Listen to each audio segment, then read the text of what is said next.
Voilà, donc Bezrat Hashem, on va essayer ce soir d'étudier le Daf Membet de Masechet Kiddushin. Bessiata Dishmaya, on en était au Daf Mem Aleph Amud Bet, en bas, les 4 dernières lignes. Alors, je remets en contexte, on avait vu, depuis le début du Pérec qu'on avait commencé hier, que on peut faire un mariage, que ce soit l'homme ou la femme, en utilisant un chaliar. Donc de là, la Gemara était rentrée dans toute la sougia de savoir d'où apprend-on que on a la possibilité de nommer un chaliar qui va nous remplacer dans n'importe quel domaine que ce soit. Et la Gemara, elle a apporté plusieurs domaines où on voit ce principe-là qui est appliqué. En l'occurrence, la terouma, on a parlé du mariage, on a parlé du divorce, on a parlé aussi des corbanotes, comme on en avait sur ça, on s'est arrêté. Et donc, on avait vu que finalement, ce principe-là, il est cité dans plusieurs endroits dans la Torah, et de là, on l'extrapole pour tout le reste des domaines. Maintenant, la Gemara, comme elle avait rapporté un pasouk, et c'était sur ce pasouk-là qu'on s'était basé, qui parlait des corbanotes. Et le pasouk des corbanotes, il disait que, je retrouve juste la ligne du pasouk, voilà, il y a marqué dans le pasouk que, il est où? C'était en haut. Veshachat, Veshachatu oto kol keal adat Israël, ben arbaim. Il y a marqué que le korban Pessah, tout le peuple juif lui faisait la shrita. Donc on a l'impression qu'on parle d'un korban et comme si que tout le monde lui faisait la shrita. Comment c'est possible que tout le monde fasse la shrita? Est-ce que c'est tout le Kal qui va faire la shrita de ce korban-là? Pourtant, c'est qu'il n'y a qu'une seule personne qui va faire la shrita. Une seule personne ne peut faire la shrita pour un korban. De là, on avait appris le principe de shliach chez la dame, kemoto, qu'un homme peut nommer un shaliach. Maintenant, la Gemara, elle va dire qu'il y a un autre Tana qui, lui, utilise une autre dracha de ce pasouk-là. Donc, lui, on va être un petit peu embêté. D'après lui, comment on va apprendre le principe de shaliach, sachant que lui, ce pasouk duquel on avait appris, il l'est utilisé pour lui pour un autre enseignement et qu'on va voir tout de suite. Alors, ce que nous dit la Gemara ici, Anicha le Rabbi Yoshua ben Korcha, ça va bien pour la vie de Rabbi Yoshua ben Korcha, qui a fait la dracha du pasouk de Veshachatu Oto Kolka, l'Ada Israël, pour apprendre le principe qu'on a le droit de nommer un chaliar qui va nous remplacer. Mais les Rabbi, et là, les Rabbi Yonatan, mais selon la vie de Rabbi Yonatan, des Mapik, les Haïkra, les Dracha, Harina, qui lui utilise ce pasouk pour une autre dracha. Comment ça va aller? Menalan, d'où il va apprendre le principe de shlichut au moins pour les kotchim, pour les korbanot, d'où il va l'apprendre. Alors d'où on sait que Rabbi Yonatan, lui, il utilise ce pasouk-là pour une autre dracha. La Gemara nous rapporte la Braïta, où on voit que Rabbi Yonatan, il utilise ce pasouk pour une autre dracha. Detania, Rabbi Yonatan, Omer, Minayin Shekol Israël Kulan, Yotzim, Be Pesach Echad. Lui, il te dit, d'où sait-on que en théorie, tout le peuple juif pourrait être acquitté avec un seul agneau. On prend un seul Korban Pessah qui pourrait potentiellement acquitter tout le Ham Israël.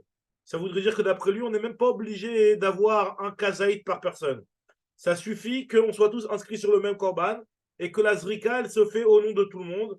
Et c'est tout. D'après cet avis-là, comme ça Rashi rapporte ici, d'après cet avis-là, on n'aurait même pas besoin d'avoir un kazaït de viande par personne pour le Korban Pessah. D'après l'avis qu'on avait cité jusqu'à maintenant, Rabbi Yoshua ben Korcha, c'était une des halakhot de base du Korban Pessah, c'est de recevoir au moins un kazaït par personne. Mais d'après l'avis de Rabbi Yonatan, même si on ne reçoit pas un kazaït par personne, on peut être acquitté du Korban Pessah, et à tel point que lui il nous dit que j'apprends justement du passage qu'on a cité où il y a marqué qu'une personne fera la shrita, que tout le Ham Israël fera la shrita de son Korban Pessah. On fait allusion à un seul Korban Pessah qui est valable pour tout le Ham Israël. De là, on apprend qu'un seul Korban peut être valable pour tout le Ham Israël. Chez Neymar, Veshachatu Oto, Kol Kaal Adat Israël, Ben Arbaim, Vechi, Kol Akal Kulam Shuchatim. Est-ce que c'est tout le monde qui fait la shrita? C'est pas, il y en a qu'un seul qui fait la shrita. Ve'alo eno shochet et la echad. Alors, qu'est-ce qu'on apprend de là? Et la Mikan, Rabbi Yochanan, il prouve de là, Rabbi Yonatan, je veux dire, il prouve de là que Kol Israël Yotzim be Pesach Echad, que tout le monde peut être acquitté avec un seul Korban Pessah. Donc ça implique la halacha que on n'est pas obligé d'avoir le shiur d'un kazaït par personne lorsqu'on inscrit des personnes sur un Korban Pessah, puisque de la même manière que quand il y a tout le Ham Israël qui est sur un seul agneau, ben on n'aura pas un kazaït pour chacun. Hein. Pareil, lui, de manière générale, pour lui, c'est pas indispensable qu'on soit inscrit sur un Korban et qu'on ait au moins une part de un kazaït.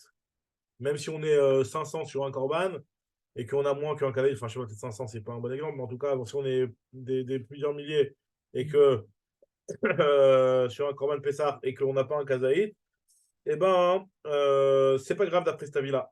Donc, en tout cas, nous dit la Gemara, d'après cet avis-là, tu vois bien qu'il a utilisé le pasouk duquel tu as appris la shlichut dans les korbanot, il a utilisé pour autre chose. Donc, d'après lui, d'où on apprend le principe de shaliar dans les korbanot. Et là, shaliar bekodashim menale, d'où il va apprendre le principe de shaliar pour les korbanot. Alors, nous dit la Gemara, mine, il l'apprend de lui-même, du pasouk lui-même. C'est-à-dire que c'est vrai que Rabbi Yonatan, il a appris de ce pasouk-là que tout le monde peut être acquitté avec un seul korban. C'est vrai qu'il a appris déjà cette première chose-là. Mais il peut aussi apprendre du pasouk lui-même.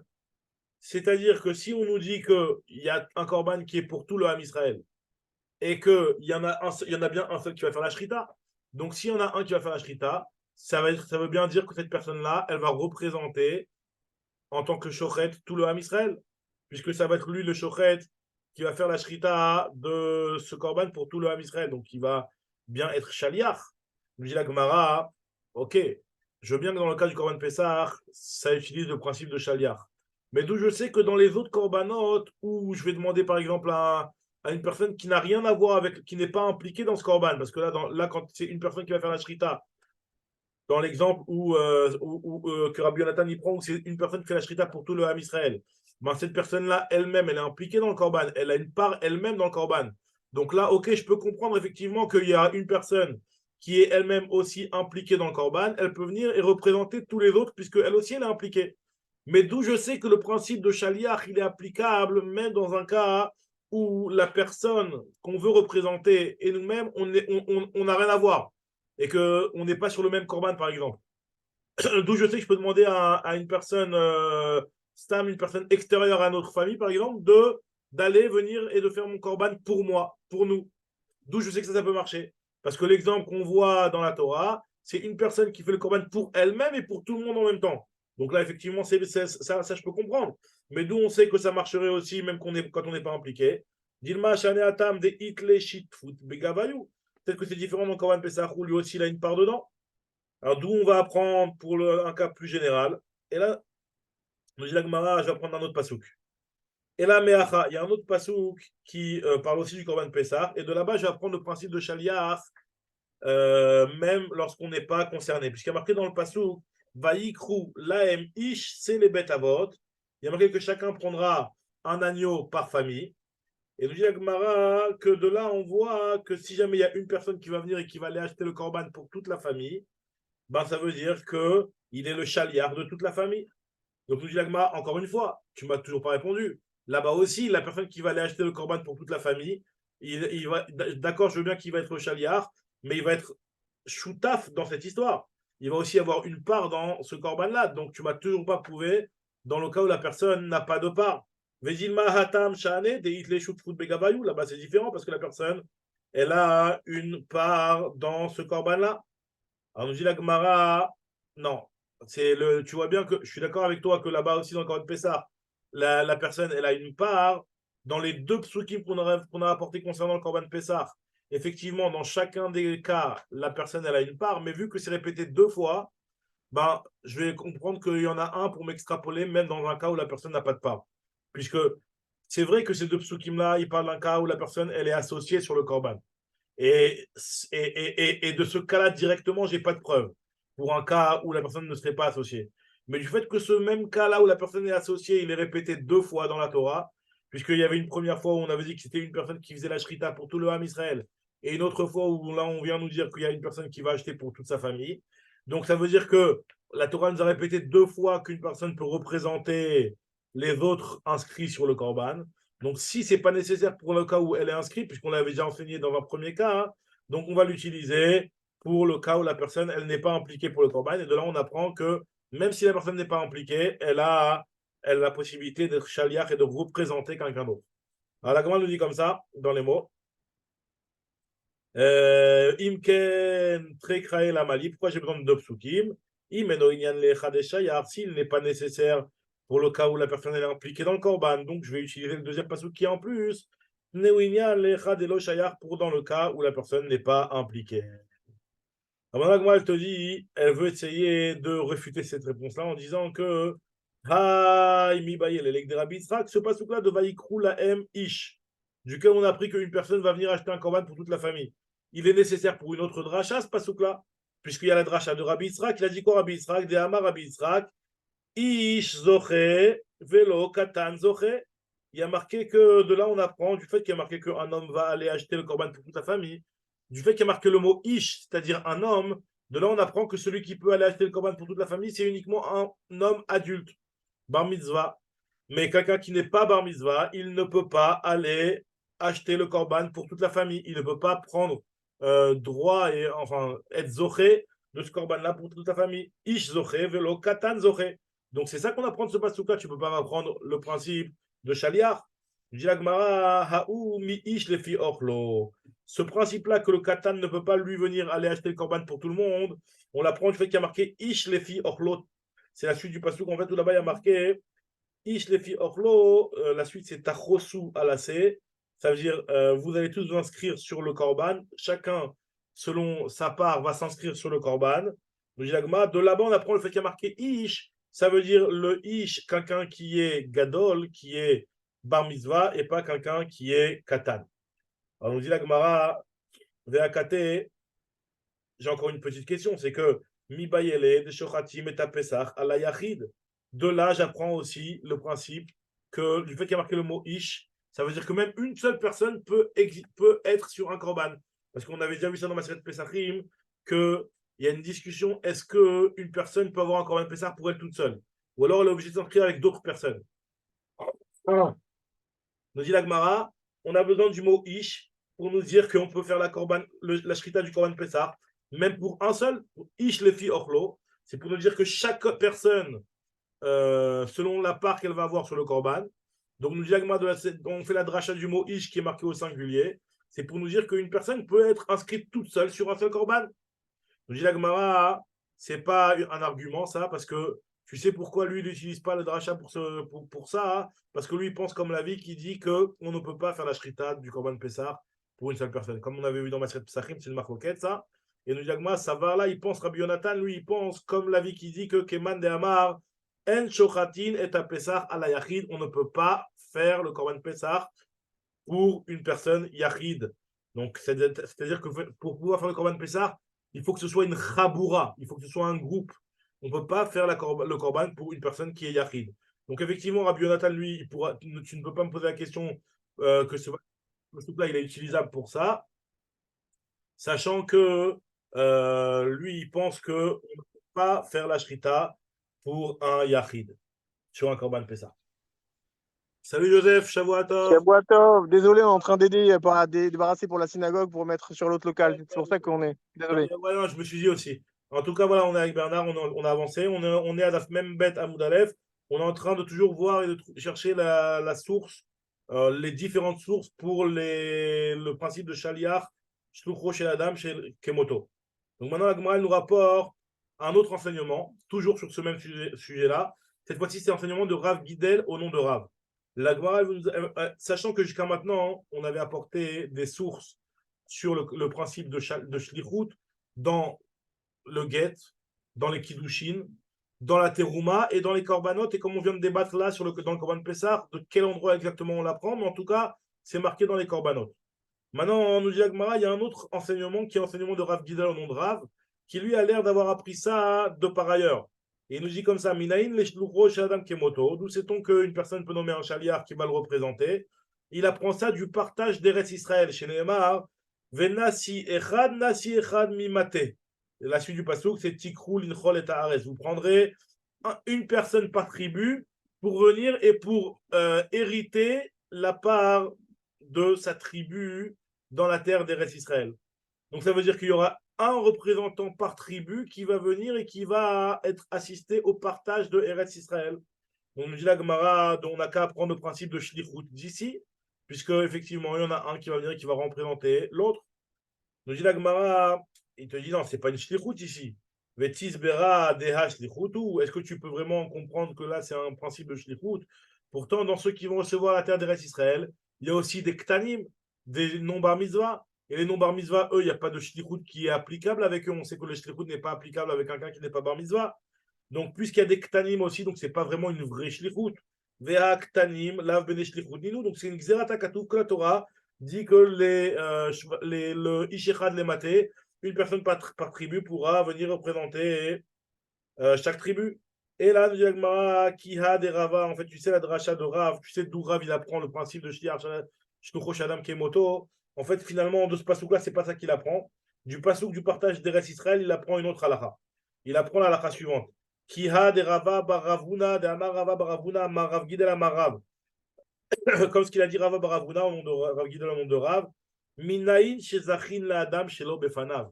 D'où sait-on qu'on peut faire bénéficier à quelqu'un, vous vous rappelez de faire bénéficier Zachin Adam, faire un srout à quelqu'un, pas devant lui. C'est-à-dire qu'en fait, finalement, sans lui demander son avis, on va nous-mêmes, lui-même, aller lui faire bénéficier de quelque chose. D'où sait-on qu'on peut faire ça à une personne? Chez Neymar, il apprend ça du pasouk Nasi Echad, Nasi Echad. Chaque chef de tribu, il est parti, en l'absence et sans avoir même prévenu les autres du peuple, il est parti pour leur donner à chacun une part. En fait, c'est pas qu'il les a pas prévenus, c'est que personne ne savait exactement quelle part il allait recevoir. Donc voilà, le chef de tribu a décidé, voilà, telle famille elle allait recevoir telle parcelle, telle famille, telle parcelle, telle famille dans la montagne, telle famille à côté du fleuve, telle famille à côté de la mer, telle famille à côté de là. Donc finalement, il y a eu un partage qui a été fait par le chef de tribu, entre guillemets, qui lui va décider et qui va être zoché pour chacun sans leur demander leur avis. De là, on apprend le principe de Zachin, la dame chez l'Obefana, puisque finalement, c'est du tout bénéf, puisqu'ils ont reçu un terrain, enfin des parcelles de terrain gratuitement. Donc finalement, c'est un srout. Et de là, on apprend le principe que Zachin, la dame chez l'Obefana. L'Agma, te dit, mais c'est pas un srout. Peut-être qu'il y en a qui voulaient être à côté de la mer, tu les as mis dans la montagne. Peut-être qu'il y en a qui voulaient être à côté de la montagne, tu les as mis à côté du fleuve. Métis, Bera, Zerhutu, Achova, Nami. Il y a aussi des cas où ça va être un petit peu un tort. Par exemple, Deika de Nichaleu Bea, Velo Nichaleu Babika. Il y en a qui préfèrent être dans la montagne et pas dans la vallée. Veika de Nichaleu Babika, Velo Nichaleu Ba. Il y en a qui préfèrent être dans la vallée et pas dans la montagne. Donc, je dis l'Agma, donc finalement, ce qu'on apprend de ce pasouk-là, où il y a marqué que c'est une personne par tribu qui va assister au partage, nous disons l'Agma, c'est le tridouche de Rabba Baravuna, un autre tridouche de Rabba Baravuna. De Amar, qui est Rabba Baravuna, de Amar Baravuna, Amar Rav Gidel Amarav. Minaïn le yetomim, shebaou lachalok benirse avien, shebeddin ma'amidim laim aputropos. D'où sait-on que les yetomim, les orphelins, on a vu cette sugia dans ma Sechet Gitin, d'où sait-on que les orphelins, hein, on leur met un tuteur pour venir faire le partage de leurs biens. Lorsqu'ils vont venir avec leurs frères, ils vont décider de partager leurs biens. D'où on sait qu'on leur met un tuteur qui va décider un petit peu représenter chacun des orphelins pour pouvoir avoir une bonne part. Il y a marqué dans la Braïta, enfin dans l'enseignement de Rav Gidel Omondra, il y a marqué la chouve, chez Bedin Mamidim Laem Apotropos, la chouve, pour leur causer du tort et pour leur causer du bien. Je dis, mais quoi, l'apotropos, il va venir, il va leur causer du tort. La chouve, Amaï, pourquoi tu vas mettre un apotropos pour causer du tort au Yatom? Pourquoi le tuteur causerait du tort au Yatom? Je dis, maintenant, ce qu'il veut dire par là, c'est que des fois, ça peut être des cas où ça va causer du tort. Par exemple, ils vont se faire un partage et qu'il y en a un qui va décider de prendre le terrain numéro 1 et l'autre le terrain numéro 2. Ben, peut-être qu'à la base, le Yatom, ça ne va pas lui convenir exactement ce terrain-là, il va peut-être préférer l'autre. Donc, malgré tout, nous dit la Torah, on va apprendre qu'on met un apotropos et que c'est cet apotropos-là qui va faire selon sa logique à lui, ce qui va lui sembler logiquement être en faveur des Yetomim. Donc là, c'est ce que le tuteur va faire. Le tuteur va essayer de tout faire pour représenter son client, on va dire son Yatom, l'orphelin qu'il représente, et de tout faire pour être en sa valeur et pour le faire gagner la chose qui est le mieux pour lui. Mais des fois, c'est possible qu'il ne va pas réussir et qu'il va obtenir des choses qui auraient pu être mieux quelque part pour le Yatom. Si le Yatom aurait peut-être pu obtenir mieux, mais malgré tout, la Torah elle a validé la possibilité de donner à un apotropos de faire les choses à la place du Yatom. Et ça, on l'apprend du Pasuk Talmud Lomar, Nasi Echad Mimate Tzikachu, justement de ce Pasuk-là, où c'est le Nasi qui va et qui va les récupérer les terrains et les partager pour le Ham Israël. Et c'est exactement la même idée, puisqu'il va les partager pour chacun. Il y en a qui ne vont pas recevoir exactement la part qu'ils auraient voulu. Mais c'est comme ça. Voilà, on a dit, la Torah a décidé que c'est un Nassi qui va venir et qui va décider. On ne peut pas commencer maintenant à rentrer dans les considérations de chacun. Donc, pareil aussi dans les apotropos, on met un apotropos, un tuteur qui va représenter le Yatom, qui va aller selon sa propre logique et qui va logiquement essayer de tout faire en la faveur du Yatom. Et après, si quelque part il n'a pas obtenu la meilleure part pour lui, ben, c'est quand même validé. Alors maintenant, la Braïta va un petit peu entrer dans ce point-là. Le partage des Yetomim, juste par rapport à ce qu'on vient de dire, Rav Nachman il nous dit comme ça. Donc là, c'est un petit peu un nouveau point, quoi.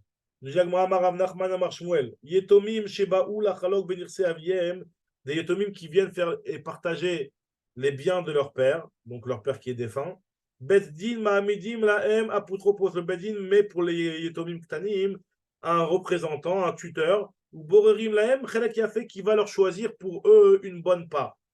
Donc, dit la Gemara, et si en grandissant les Yetomim, ils ne sont pas d'accord de ce qu'ils ont reçu, Yecholim Limchot. D'après Rav Nachman, ce que nous dit la Gemara ici, ils peuvent, les Yetomim, remettre en question ce qui a été fait par l'apotropos. Nous dit la Gemara, Rav Nachman lui-même, il ne l'a pas dit comme ça. Comment tu peux me dire au nom de Rav Nachman que Rav Nachman il dit une chose pareille, alors que j'ai un autre enseignement de Rav Nachman où il dit que on ne va pas remettre en question ce que l'apotropos a fait. Et Rav Nachman dit Rav Nachman lui-même, il te dit que Imigdilu enam yecholim limchot. Il te dit ils ne peuvent pas remettre en question ce qui a été fait parce que sinon on va dire que les décisions du Beddin ne sont pas valables. Dimken yomru, enfin Dimken makor Beddin y a fait. Les gens ils vont se dire que le corps du Beddin n'est pas assez fort pour pouvoir fixer les choses. Parce que tu vois bien que les Tomim ils ont eu la possibilité de remettre en question ce que le Beddin il avait fait au travers du apotropos. La question, Mechila, la question là, c'est se dire, quand ils sont petits, on est zochim devant eux parce que on est zochim parce qu'ils sont chez l'obefana parce qu'ils sont pas en âge de réfléchir ou ils sont encore voilà. C'est ça le principe, c'est ça, c'est te dire ça. On a dit ça, on a appris que Zachin la dame chez l'obefanav et encore plus que c'était encore un enseignement encore un petit peu plus loin que le stam Zachin chez la dame chez l'obefanav classique, puisque là c'est même quelque part un srout qui peut être quelque part accompagné d'une chova. Parce que c'est un petit peu le même principe que pour le partage des restes Israël. C'est un srout qui vont avoir un terrain, mais c'est peut-être une chova qu'ils vont avoir dans la montagne alors qu'ils auraient voulu être dans la vallée, ou l'inverse. Donc c'est un srout accompagné. Pourquoi on dit pas ça? Et donc, Pourquoi on dit pas ça pour la. Pardon, Mechila, je t'ai coupé. ah ouais, c'est ça. Donc là on apprend Mais pourquoi on dit. Vas-y, ouais. Et l'Aktana, quand on l'a fait marier, et en vérité, c'est le frère, le frère et la mère, la mère qui la font marier, et qu'après elle fait le mioun. Est-ce que c'est vraiment. On se dit en fin de compte, elle est grande maintenant, donc en fin de compte, elle veut plus de ce qu'on lui a donné. C'est un peu la logique? C'est un petit peu dans le Il y a même un esprit. parallèle? Ouais, c'est un petit peu dans le même esprit, ouais. Ouais, exactement. Pour la Ktana, c'est seulement quand elle a été mariée par ses frères et sœurs. Hein. C'est pas par ses pères, C'est elle veut ça, ouais, pas. tout à fait. Par ses pères, elle veut pas. Ouais. Ouais, c'est exactement la même idée. En tout cas, ce que nous dit la Gemara ici, c'est que d'après Rav Nachman lui-même, il n'est pas d'accord à ce que les Ktanim remettent en question la décision, enfin ce que le apotropos a fait, puisque l'apotropos, en général, on avait vu, il est nommé par le père, nommé par le Beddin, mais en tout cas, c'est comme si c'était le Beddin qui avait pris une décision, et donc pour ne pas remettre en question la décision du Beddin. Rav Nachman, il pense qu'on ne remet pas la question on ne va pas faire quelque chose qui va pouvoir, aux yeux des gens, montrer une faiblesse du Beddin, quelque part. Je dis à Gemara, est-ce que Rav Nachman, il pense vraiment ça? Ou Rav Nachman, Imken, Makor, Beddin, il a fait. Voilà, j'ai apporté un autre enseignement qui est une Mishnah dans Ketubot. Il y a une Mishnah dans Ketubot qui nous parle des Dayanim qui ont fait une estimation pour une saisie. Vous vous rappelez, si jamais il y a quelqu'un qui doit de l'argent, on fait une estimation pour pouvoir lui saisir de l'argent. Le Beddin va faire ce qu'on appelle une Shum Adayanim. Il va une estimation qui est faite par les Dayanim pour pouvoir les vendre et pour pouvoir rembourser une dette. S'ils se sont trompés dans l'estimation, ça veut dire, alors regardez ce que nous dit la Mishnah. Pichatouche tout. Si jamais ils ont estimé les biens à moins de 1/6 de leur valeur. Ou alors au tirouche tout, où ils les ont estimés à plus de 1/6 de leur valeur. 1/6 en plus de leur valeur. Dans tous ces cas-là, c'est un petit peu le même principe que la Onaa, Michran Batel. Leur vente, elle est nulle et non avenue. Rabbi Shimon ben Gamliel, lui, te dit non, je ne suis pas d'accord, la vente du Beddin est toujours valable. même s'ils l'ont vendu pas au vrai prix, parce que Imken, Makor, Beddin, il a fait, sinon les gens ils vont commencer à dire que le Beddin, il a pas assez de force de pouvoir faire ce qu'il veut. Nous dit la Gemara, nous dit la Gemara, alors, tu vois, quel rapport avec Rav Nachman? Qu'est-ce qu'il a dit Rav Nachman sur ça? Ve'amar Ravuna bar Chanina amar Rav Nachman, alacha qui divrei chachamim. L'alacha est comme les paroles de Chachamim que effectivement on va remettre en question là quelque part la vente du bedding qui a été fait de manière erronée. Donc nous dit la Gemara, tu vois bien que Rav Nachman lui-même il tranche que ça ne le dérange pas que des fois on aille en la défaveur du bedding. Donc ça a l'air de se contredire dans les paroles de Rav Nachman où justement tu m'avais dit que lui il laissait pas la possibilité au Yetomim de remettre en question le partage des apotropsim pour ne pas qu'on dise que le bedding il n'a pas assez de force. Tu vois bien que là, ça ne l'a pas dérangé. Nous dit Agmara, lokashia. Non, ce n'est pas une contradiction. Pourquoi? Comment on va répondre ça? Nous dit Agmara, donc on passe pas à bout de bête. Ha de taou, ha de lotaou. Dans l'histoire de l'estimation des Dayanim, on parlait d'un cas où le Bedi s'est trompé. Donc il y a vraiment eu une erreur. Ils ont estimé un sixième moins, un sixième en plus. C'est pour ça que Raverman il a dit que on ne va pas regarder là le cavote du Bedin et on va dire que la vente elle est annulée.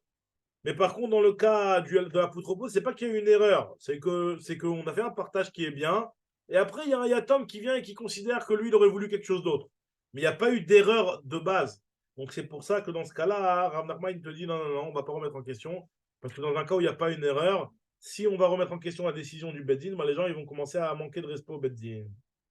Nous dit Agma, alors je ne comprends pas. Idelotaou, s'ils ne se sont pas trompés, alors pourquoi ils peuvent changer d'avis?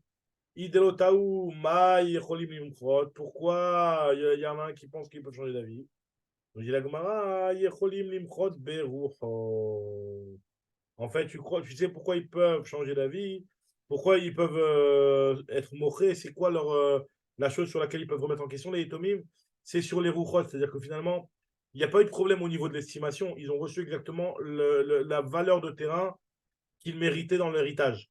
Maintenant, ce qu'il y a eu comme erreur, c'est par rapport au Rouchot. Rouchot par rapport à dans quel endroit le terrain il a été distribué. Par exemple, eux, ils avaient un terrain à Paris, et donc le père, il avait par exemple un appartement à Paris, un appartement en Israël. Il y en a un qui a pris l'appartement de Paris, un qui a pris l'appartement d'Israël.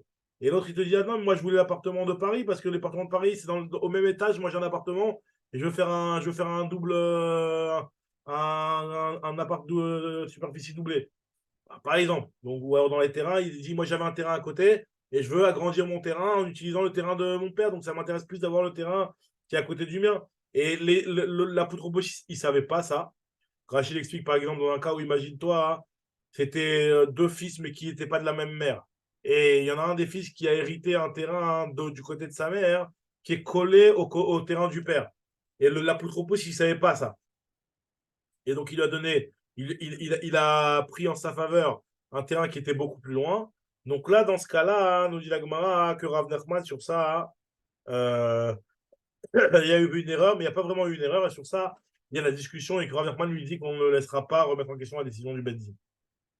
Très bien. Alors maintenant, dans la Gemara, elle reprend un autre point, hein, sur cette fois-ci, encore une fois, les frères qui font un partage. Et la Gemara, maintenant, c'est un truc qu'on a déjà vu plusieurs fois dans les différentes Gemarotes. Donc on a dû le voir au moins 4-5 fois depuis le début du cycle. Là. Et c'est le principe des frères quand ils font un partage. Quel est le statut? Imaginons un père qui avait, comme l'exemple, il avait plusieurs appartements et les enfants, ils se partagent. Quand ils vont faire le partage, comment on va considérer les enfants? Il y a une façon de voir les choses et c'est comme ça que Rav Nachman il présente les choses. Achim shechalku areen kelekuchot. Les frères, lorsqu'ils se partagent, c'est comme des acheteurs. C'est-à-dire, en fait, finalement, imaginons il y avait on va prendre deux appartements, un à Paris, un en Israël. Et il y en a un, Reuven, il a pris le terrain de Paris et Shimon, il a pris le terrain d'Israël. En fait, on considère comme si en fait, le vrai terrain de Reuven, c'était le terrain qui était en Israël et le vrai terrain de Shimon, c'était le terrain qui était à Paris. Et finalement, ils se sont vendus chacun leur part. Moi, Reuven, je t'ai vendu mon terrain d'Israël et tu m'as laissé tu m'as vendu toi Shimon ton terrain de Paris. Donc, ça veut dire qu'on considère les Yetomim comme des Lekouchot. Finalement, la part qu'ils vont recevoir dans l'héritage, c'est pas la part qui leur était prédestinée au départ, puisque cet avis-là, il tient que en brera. On avait parlé de cette chose-là dans Gittin aussi. Il ne tient pas le principe de brera, à savoir de dire que rétroactivement, ce qu'il va recevoir, c'est l'héritage qui lui était prédestiné. Mais en fait, l'héritage qui va recevoir à la fin, hein, c'est comme si qu'il avait acheté cette part-là. C'est comme si que son héritage, il était ailleurs, et lui, il a échangé sa part contre cette part-là. Donc finalement, c'est comme un acheteur. Maintenant, de savoir que à savoir est-ce que c'est comme un acheteur ou comme un héritier, il y a beaucoup, beaucoup de domaines et de halachot dans la Torah, hein, où cette chose-là, ça peut avoir une nafkamina. La nafkamina classique qu'on avait vue, c'est par rapport au Yovel. Est-ce que à tous les Yovel, on va remettre en question le partage que les enfants avaient fait, et on va repartager les biens du père. Donc, si on dit que c'est comme des Lekouchot, ben, c'est comme si j'avais acheté la part de chez mon frère, et donc je dois lui rendre au Yovel. Et au Yovel, on refaisait le partage, etc. Après, on peut considérer que ça nous convient comme ça et prolonger ces conditions-là. Mais en tout cas, la vente, elle est quelque part, le partage, il est quelque part annulé. Et on a vu ça aussi par rapport à d'autres halachot dans la Torah. On l'a vu par rapport c'est quoi donc ici qu'on a vu aussi? Je sais plus, on a vu tout dans plusieurs domaines. Et là, maintenant, la Gemara nous dit que Rav Nachman, lui, pense qu'ils sont considérés comme des Lekouchot. Alors là, maintenant, la Nafkamina qu'il va nous donner Rav Nachman, c'est par rapport au fait que si c'est un acheteur, il va avoir les règles d'un acheteur. Et les règles d'un acheteur, c'est ce qu'on appelle le principe de Ona'a. Il faut respecter les règles de Ona'a, à savoir de ne pas arnaquer et de l'acheter au bon prix. Donc, nous dit la Gemara comme ça. Vu que c'est considéré comme un acheteur, Pachot mishtout nikna mekar. Si jamais l'erreur qui est faite, elle est de moins qu'un sixième, alors là, le mekar, il est validé. C'est-à-dire que finalement, le partage, il est quand même validé. Imaginons, il y en a un qui devait chacun devait recevoir 100, et finalement, ils se sont trompés, et il y en a un qui a pris moins de un sixième de plus que ce qui lui revenait. Donc, dans ce cas-là, nous dit la Gemara que la vente, elle est validée. C'est comme une vente. Dans une vente, si jamais je t'ai vendu quelque chose à un prix supérieur à la normale, tant que ça ne dépasse pas un sixième, et ben la vente, elle est validée. Maintenant, si c'est Yeter al Shtout, si c'est plus qu'un sixième, nous dit la Gemara, alors là, Batel Mekar. Le Mekar, il est annulé.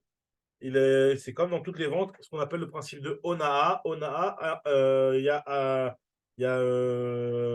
arnaque sur la marchandise, et puis donc, c'est ce qu'on appelle Mekar Taout, c'est annulé.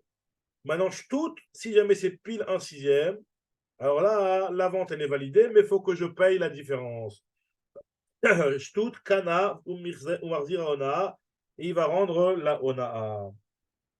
Rava, lui, maintenant, il va venir, il va un petit peu restreindre ce principe-là qu'il a dit Rav Nachman. Amar Rava, Ade Amaran, ce qu'on a dit que si jamais ils se sont trompés de moins de un sixième, ni Pachut Mishtout, Nikna Mekar, Lo Amaran, on ne le dit seulement uniquement, et là, des Lo Shavier Shalia. C'est uniquement si ils ont fait le partage par eux-mêmes et ils n'ont pas nommé un chaliar. Par contre, si les Yetomim, ils ont nommé un chaliar pour leur faire le partage, alors là, ils peuvent très bien dire que même si l'erreur, elle est de moins de un sixième, à partir du moment où il y en a un qui a qui a subi un tort, donc il peut lui dire que voilà, moi je t'ai jamais nommé chaliar pour que tu viennes me causer du tort. Donc c'est ce qu'on appelle les tikkun et shilarticha, je t'ai nommé chaliar pour que tu viennes en ma faveur et pas pour que tu viennes en ma défaveur. Donc à partir du moment où tu as fait quelque chose en ma défaveur, où tu as estimé quelque chose à un sixième de moins que sa valeur ou de plus que sa valeur, ça dépend dans quelle sens on parle, bah dans ce cas-là, moi je t'ai jamais nommé chaliar. Et donc là, effectivement, on va remettre en question le partage. Aval Shavia Shaliach, Amar les Tikkun et Shilarticha, pour mon mérite, je t'ai envoyé. Vélo les avouti et pas pour me faire du tort. Pareil, il te dit aussi, pareil, nous dit la Gemara, avec Ade Amaran, pareil, ce qui a marqué que Yeter Mishtout Batela Mekar, si jamais il y a plus qu'un sixième, eh ben, la vente, elle est annulée. On avait dit que si jamais elle a dit que le partage, il y a une erreur de plus d'un sixième, eh ben, c'est comme une vente et donc c'est annulé. Il te dit, Rava, il y a aussi une restriction dans ça. Lo Amaran, il a des Lo Amar Nifle Ginan Beshuma de Bedina. C'est seulement s'ils n'a pas dit, ils ne se sont pas dit l'un à l'autre que voilà le partage qu'on va le faire, on va le faire par l'intermédiaire d'un Beddin qui va décider et qui va partager pour nous et qu'on accepte quelle que soit la décision du Beddin. S'ils se sont dit une chose pareille, Alors là, même si l'erreur elle est de plus d'un sixième, et ben l'erreur elle est validée puisque ils se sont mis d'accord que ce que le Bedin allait décider, ça allait être quelque chose sur lequel on ne va pas discuter. C'est ce que nous disons ici. Aval Amar Niflok Beshuma de Bedina, Michan Kayam, la vente elle est validée. Comme c'est marqué dans une Mishnah, c'est une Mishnah dans Ketubot. Detnan Shuma Dayanim, lorsque les Dayanim ils ont estimé quelque chose et qu'ils ont fait une erreur de moins de 1 sixième ou de plus de 1 sixième, la vente elle est annulée. D'après Rabbi Gamliel, Omer, Michan Kayam, la vente elle est quand même maintenue pour ne pas qu'on vienne remettre en question la décision du Beddin. Alors maintenant, nous dit Agmar, Rava, lui vient te dire maintenant le troisième principe que Rav Nachman il a dit, à savoir que si jamais on a vendu à 1 sixième pile en plus, on avait dit que dans ce cas-là, la vente elle est validée et il faut juste rendre la Onaa. Ça aussi, ça dépend de quoi on parle. Kana ou Marzir, Ade Amaran, Shtut, Kana ou Marzir, Onaa, Lo Amaran, et la Bemetal Tele, Aval Bemekarke, et En Onaa, les Karkaot. Ce qu'on a dit, c'est uniquement lorsque ce sont des biens métal télim, des objets. Mais quand c'est de l'immobilier, alors là, dans ce cas-là, on dit que N Onaa Bekarkaot. Il n'y a pas de principe de Onaa, donc d'arnaque sur les terrains. Sur l'immobilier, le prix, il n'est pas aussi, on va dire, fixe et indiscutable que sur les objets. Sur les objets, il y a un prix qui est le prix du marché. Et si on a dépassé en plus ou en moins, alors là, il y a ce qu'on appelle ONAA, c'est une arnaque, et on annule la vente si jamais ça dépasse en sixième. Par contre, sur les carcaotes, non, même si ça dépasse en sixième, vu que le prix d'un terrain il est aléatoire pour une personne, ça va, pour lui, c'est à côté de sa famille, donc pour lui, ça coûte plus cher. Il y en a un pour qui ça vaut rien, c'est un endroit qui n'est pas assez bien, etc., etc. Donc à partir du moment où les prix des terrains, c'est beaucoup plus aléatoire, donc il n'y a pas de principe de ONAA pour les carcaos. Ou Bekarkae, ou Bekarkae, Lo Amran, même pour les carcaotes, lorsqu'on te dit que dans les carcaotes, il n'y a pas de Onaa pour les carcaotes, ça veut dire quoi quand on nous dit que pour les carcaotes, il n'y a pas d'arnaque? Lo Amrou et Lo Amran, il a des palouk ilouye. C'est quand ils sont partagés selon une estimation. Si par exemple, il y en a un, imagine-toi, il y a deux frères, ils sont partagés l'appartement de Paris, l'appartement d'Israël. Alors là, même si l'appartement de Paris il vaut un sixième de moins que l'appartement d'Israël, plus d'un sixième de moins, et qu'ils se sont mis d'accord, enfin ils se sont mis d'accord, ils ont fait un partage, c'est pas considéré comme une arnaque parce que c'est des carcaotes et que l'estimation elle est aléatoire un petit peu, on va dire que l'estimation de l'immobilier, elle est toujours, elle porte toujours à la discussion et c'est jamais quelque chose de fixe, donc il n'y a pas de ONA possible. Mais par contre, si l'erreur, elle n'est pas par rapport à l'estimation du prix, mais l'erreur, elle est par rapport à une mesure qui a mal été faite. Par exemple, moi, je devais avoir 10 mètres carrés et finalement, on m'a donné 9 mètres carrés, 9 mètres carrés ou 7 mètres carrés. D'accord? Donc, dans un cas pareil, là, effectivement, il y a eu une erreur. Et cette erreur-là, elle est applicable même sur les terrains parce que toute la logique pourquoi dans les terrains, on avait dit qu'il n'y avait pas de ONA, c'était par rapport à l'estimation du prix. Mais quand c'est une erreur par rapport à comment tu l'as mesuré, par exemple, tu me l'as mesuré avec une mauvaise règle ou un truc comme ça. Donc, dans ce cas-là, il y a Ona sur les carcaotes. C'est ce qu'il lui dit ici. Ou même quand ils sont partagés selon une estimation. Aval palou, ben mashreta. Mais quand ils ont fait un partage selon une mesure. Mashreta, c'est la corde avec laquelle on mesurait les terrains. L'eau, dans ce cas-là, on ne va pas dire que le principe de N Ona les carcaotes. Dans ce cas-là, il y a aussi une Ona pour les carcaotes. C'est comme ce qu'il dit Rabat, qui est des Rabat. D'Amar Rabba, Kol Davar Shebemida, Shebemishkal, Shebeminyan, toute chose qui est mesurée, qui est pesée et qui est comptée, donc où il y a eu une erreur au niveau de la mesure, dans ce cas-là, Afilu Pachot Mikdeonaa, en réalité, même si l'erreur, elle est moins que un sixième, le chiour de Onaa, eh bien, au Choser, on annule et on rend la différence. Parce que là, c'est une erreur, on va dire, imagine-toi dans les cas des mesures, dans les cas des poids, je me suis trompé dans les poids, etc. Ben non, on ne va pas dire, ah, mais je me suis trompé de moins qu'un sixième, c'est pas grave. Non, tu dois rendre ce que tu as pris. Il n'y a pas dans ce cas-là, de Onaa qui va être toléré.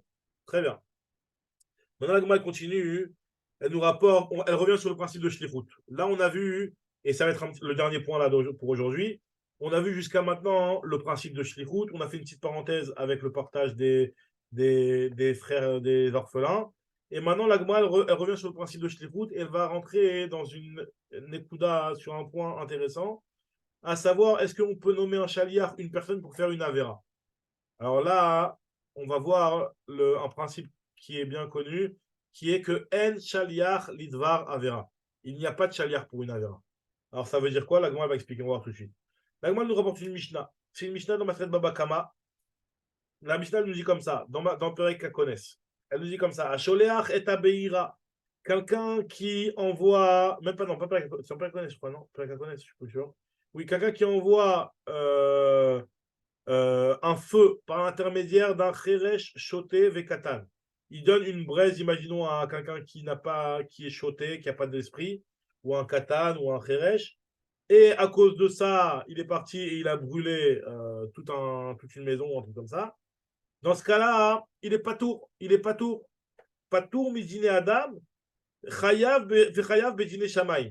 Bedine Adam, le bedine ne peut pas le condamner. Ah, mais pourtant, il a fait quelque chose d'inconscient. Il a donné entre les mains d'un choté une braise. On ne peut pas le condamner. Mais par contre, chayav bedine Shamaim. Maintenant, par contre, Shilach, s'il a envoyé Beyat Pikear par l'intermédiaire d'une personne qui est sainte d'esprit, à Pikear Chayav. Alors là, on va pouvoir condamner. Mais qui on va condamner? On ne va pas condamner celui qui a envoyé. On va condamner la personne qui elle-même est partie brûler. Imaginons Reuven, il a demandé à Shimon, voilà, je te donne une braise, va dans la maison d'un tel, tu vas lui déposer la braise, tu vas lui brûler son champ. Eh bien, c'est Shimon qui est Chayav. Ce n'est pas Reuven qui a envoyé Shimon. Nous dit la Gemara, pourquoi ici on ne dit pas le principe de Shluch Rosh Adam Kemoto? On devrait dire ici que, vu que c'est Reuven qui a demandé à Shimon de lui faire ça, Shimon c'est le chaliard de Reuven, c'est comme si c'était Reuven qui avait brûlé. Ve'amai, on a Neima Shluch Rosh Adam Kemoto. Nous dit la Gemara, Shane Atam. Là-bas c'est différent. Je sais pourquoi on ne dit pas le principe de Shluch Rosh Adam Kemoto. El chaliard lidvara vera. Pour une avera, il n'y a pas de chaliar. Et la Gemara te donne la logique. Tu sais pourquoi pour une avera, il n'y a pas de chaliar? Nous dit la Gemara, parce que divré arav d'amrinan, divré arav et divré talmid, divré mishomrin. Lorsque tu es dans une classe, il y a le prof qui te demande quelque chose, il y a le rav qui te demande quelque chose, et il y a un élève qui te dit de faire autre chose. Qui on va écouter? Bien entendu qu'on doit écouter le rav. Donc pareil, il y a quelqu'un qui vient te demander de faire une avera. Akadosh Baruch Hu, qui est le rav, il t'a dit de ne pas la faire la avera. Mapitom, tu vas écouter les paroles du Talmud. Donc si toi tu as décidé d'écouter le Talmud, c'est toi le fautif et on ne pourra pas condamner celui qui t'a envoyé. Nous dit la Gemara, alors je vais t'apporter un cas, alors ok, j'ai compris. Ça veut dire qu'il y a un principe qui me dit que El Shaliach Lidvar Avera. La Gemara dit, mais voilà, je vais t'apporter une Mishnah dans Meila, une Braïta, c'est une Braïta, on a dit que c'était une Mishnah. Il me semble qu'il y a une Mishnah aussi. En tout cas, il y a une Mishnah dans Masechet Meila qui nous dit la chose suivante. Shaliach Shelo Asa Shlichuto, un Shaliach qui n'a pas fait ce qu'on lui a demandé.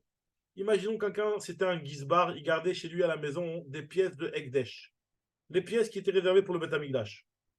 Et il a demandé à un chaliar, va prendre les pièces qui sont dans l'armoire. Il avait oublié que c'était les pièces qui étaient les pièces de Ekdesh, et va m'acheter un pantalon.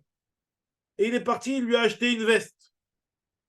Maintenant, dans ce cas-là, le chaliar, il n'a pas fait ce que lui a demandé le Méchaliar. Donc, quelle est la halakha dans ce cas-là? Nous dit la Mishnah.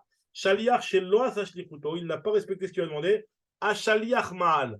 Qui est celui qui est considéré qui a fait sortir le Ekdesh et qui a profané le Ekdesh et qui va être chayav d'apporter un korban me'ila pour avoir profané le Ekdesh? C'est le Shaliach. C'est celui qui a fait. C'est pas celui qui a demandé. Donc, dit la Gemara, mais par contre, si asa shlichuto, si je lui ai demandé d'acheter un pantalon, il est parti m'acheter un pantalon. Alors, nous dit la Gemara, dans ce cas-là, Balabait Chayav. C'est celui qui a demandé, c'est le Balabait qui est Chayav. Ah, mais pourquoi on ne nous dit pas ici que En Shaliach Lidvara Vera? Nous dit la Gemara, qui a sa shlichuto des Balabait, Balabait miyamal. Lorsqu'il il a respecté la shlichut du Balabait, on nous dit ici que le Balabait il est mal. Amaï, pourquoi c'est comme ça? Neima En Shaliach Lidvara Vera. On devrait dire qu'il n'y a pas de shlichut pour une Avera. Nous dit la Gemara, Me'ila, c'est l'exception. C'est l'exception. Normalement, En Shaliach Lidvar Avera, Mais pour Me'ila, il y a un limoud particulier duquel je vais apprendre que Yesh Shaliach Lidvar Avera pour Me'ila. C'est quoi ce limoud-là? Shane Me'ila de Yalfa Chet Chet Miteruma. On fait une Xerashava entre le mot Chet et le mot Chet. Il y a le mot Chet qui est marqué dans Me'ila et le mot Chet qui est marqué dans Teruma. Dans Me'ila, il y a marqué Nefesh ki tim olmaal vechat bishgaga. Donc il y a marqué le mot Chet. Et dans Teruma, il y a marqué, celui qui a mangé la Teruma, il y a marqué Lo yis'u alav het. La Gemara fait une Xerashava par rapport au mot Chet qui est marqué dans la Teruma. Ma Teruma, mashve shaliach. De la même façon que dans Teruma, on avait dit que Ken tarimu atem gamatem. Gamatem les rabot shluchechem. De la même manière que concernant la terouma, il y a le principe de shlichut. Pareil aussi dans Meila, quand bien même c'est une avera, il existe le principe de shlichut. Af Meila, mashve shaliach. Alors, dit l'agma, et pourquoi on n'apprend pas de Meila pour tout le reste de la Torah pour dire que yesh shaliach lidvar avera? Veni laf mina, on devrait apprendre de Meila pour dire que de partout il y a shaliach lidvar avera. Nous dit la Gemara, Mishum de'ave meila ou shlichut yad, shne ktuvim abaim ke'echad, vechol shne ktuvim abaim ke'echad, el melamdim. Parce qu'en fait, meila, c'est pas la seule exception. Il y a une deuxième exception qui est shlichut yad. Shlichut yad, ça veut dire le fait de. Excusez-moi. Shlichut yad, c'est le fait, excusez-moi, c'est le fait de quelqu'un à qui on a demandé de garder un objet et qui, au lieu de le garder, il l'a utilisé. Shlichut yad, il a envoyé sa main, il a utilisé un objet qu'on lui avait demandé, qu'on lui avait donné en gage. C'est ce qu'on appelle shlichut yad. Une personne qui fait une chose pareille, elle est considérée comme un voleur. Et même si l'objet, normalement, lui, c'était un chômeur chinam, par exemple, et qu'il n'aurait pas dû être responsable, si jamais il arrive quelque chose à l'objet, à partir du moment où il a fait ça, où il a envoyé sa main, il a commencé à utiliser l'objet, même s'il ne l'a pas abîmé, rien du tout, hein, mais à partir du moment où il a fait une shlichut yad, l'objet est considéré comme volé et il va être responsable sur tous les dommages qui pourront arriver à l'objet, même si c'est du honnête, même si c'est des dommages qui arrivent par cas de force majeure. Comme un voleur, c'est-à-dire que cet objet-là, il a toutes les responsabilités dessus. Alors nous dit la Gemara que dans shlichut yad, il y a aussi marqué cette même idée que une personne qui est nommée shaliach par comment on appelle ça, celui qui gardait les objets, il a demandé à un chaliard, vas-y, utilise-moi cet objet-là à ma place. Et ben, il est considéré comme si c'était lui-même qui avait fait la shlichut yad et donc il aura la responsabilité de payer tous les dommages qui peuvent arriver à cet objet-là. Alors, d'où on sait l'histoire de shlichut yad? Alors là, il y a un enseignement, c'est une braïta. Alors, la braïta, est-ce qu'on l'a fait aujourd'hui? On va juste lire rapidement le début. Moi, elle nous dit comme ça. Shlichut yad ma'ihid et Tanya. Al kol dvar pesha, Bet Shammai omrim lechayev ala marshava kemaase. Bet Shammai, ils te disent, le fait qu'il y a marqué dans la Torah concernant quelqu'un qui donne un objet à garder à un autre, et qu'il y en a un il y a eu un dommage qui s'est passé, il y a marqué qu'il devra jurer al kol dvar pesha. Il devra jurer sur qu'il n'y a pas eu de problème. Nous dit l'Agma après Bet Shammai, qu'est-ce qu'on dit? Qu'est-ce que nous vient nous apprendre le mot dvar? Dvar, ça vient d'avar, dibour. Même s'il n'y a pas eu d'action, il y a juste une parole ou une pensée. Bet Shammai omrim lechayev ala marshava kemaase. C'est pour rendre personne. Il te dit d'après Bet Shammai, regardez à quel point c'est sévère. D'après Bet Shammai, la personne elle a pensé utiliser l'objet qu'on lui a déposé en gage, pas en gage, en dépôt. À part la pensée, il est déjà considéré comme si qu'il a utilisé et donc il va avoir toutes les responsabilités qui vont en découler. Tandis que d'après Bet Hillel, non, il ne te dit pas du tout. Amrou lahem Bet Hillel, ils ont dit à Bet Shammai, Valo ne'emar imlo shalach yado bim lechet où il y a marqué shalach yado, il faut envoyer sa main, il faut l'utiliser concrètement et pas simplement y avoir pensé. On dit la Gemara, Amrou Bet Shammai et Bet Hillel, ils ont dit Bet Shammai et Bet Hillel. Alors c'est quoi? Qu'est-ce que tu fais du mot akol devar pesha? Eh bien, marque le mot dibour, dvar pesha. Qu'est-ce que tu fais du mot dvar pesha? Dvar pesha la mali. Yachol, sheyachol, eni elahu, amar le'avdo velishlucho minayin. Le mot dvar, c'est pour nous dire qu'il peut, par la parole, demander à quelqu'un d'aller le faire à sa place, et c'est comme si c'était lui qui l'avait fait. Et de là, on apprend que même s'il demande à un chaliar, à son évêque ou à un chaliar de le faire, il est aussi considéré comme responsable. Talmud Lomar, al-kol devar pesha. Le mot devar vient nous apprendre cette chose-là. Donc, effectivement, on voit bien que d'après Beth Hillel, il y a le principe de shliach lidvar avera qu'on ne tient pas compte dans l'histoire de Shlichut Yad aussi.